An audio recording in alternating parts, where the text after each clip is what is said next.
Pemirsa, keputusan Kaisang bergabung dengan PSI dan meninggalkan tradisi keluarga yang lekat dengan PDIP mengejutkan publik hingga disebut menyalahi aturan PDIP. Kini karir Kaisang melesat secepat kilat langsung menjadi ketua umum.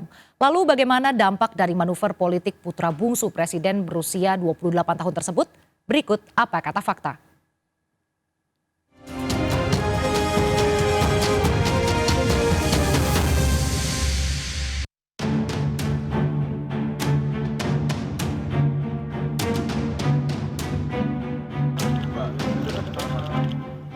Pilihan politik putra bungsu Presiden Joko Widodo yang resmi bergabung dengan PSI mengejutkan karena meninggalkan tradisi keluarga yang lekat dengan PDIP.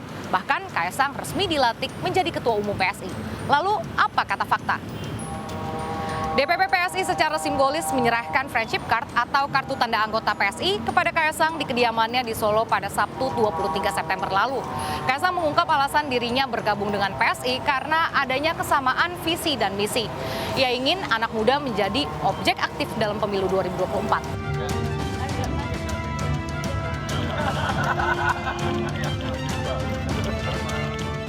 Bergabungnya Kaisang di PSI faktanya bukan sekedar sebagai kader biasa. Tak butuh waktu lama, 2 hari setelah bergabung, tepatnya 25 September, Kaisang resmi dilantik menjadi ketua umum PSI.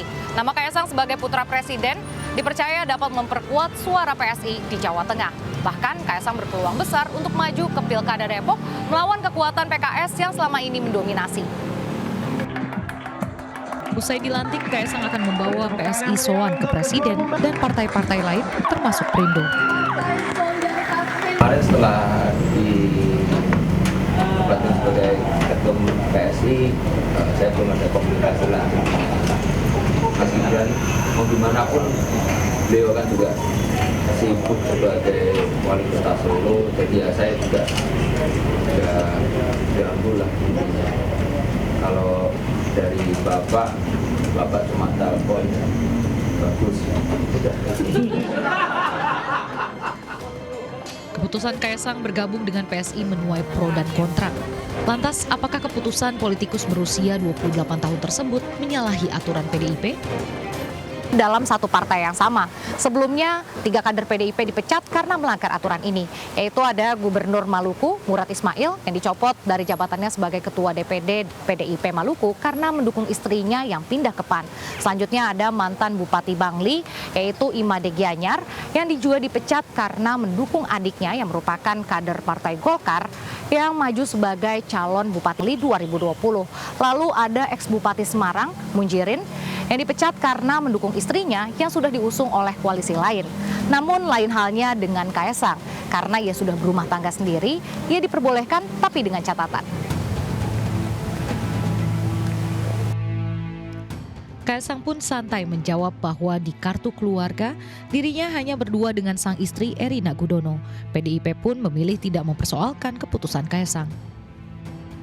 Kan saya selalu mengatakan bahwa PDI Perjuangan terbuka, kami akan selalu bersilaturahmi.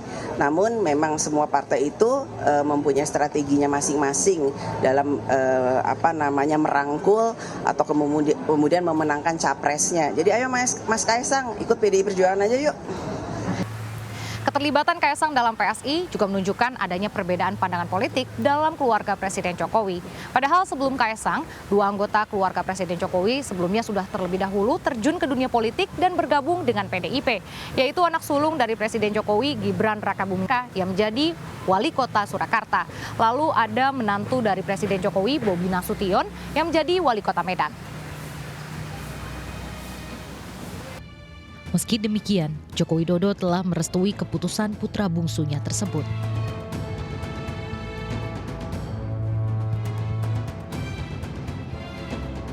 Lalu bagaimana dampak keputusan Kaisang ini, baik bagi dirinya sendiri, PSI, dan juga PDIP?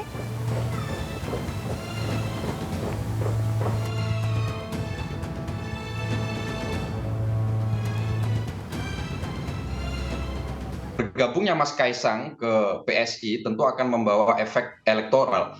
Karena berbeda pada saat misalnya Mas Kaisang memutuskan masuk ke politik pada saat Pak Presiden Jokowi tidak lagi menjabat sebagai presiden, tentu situasi psikologinya akan berbeda.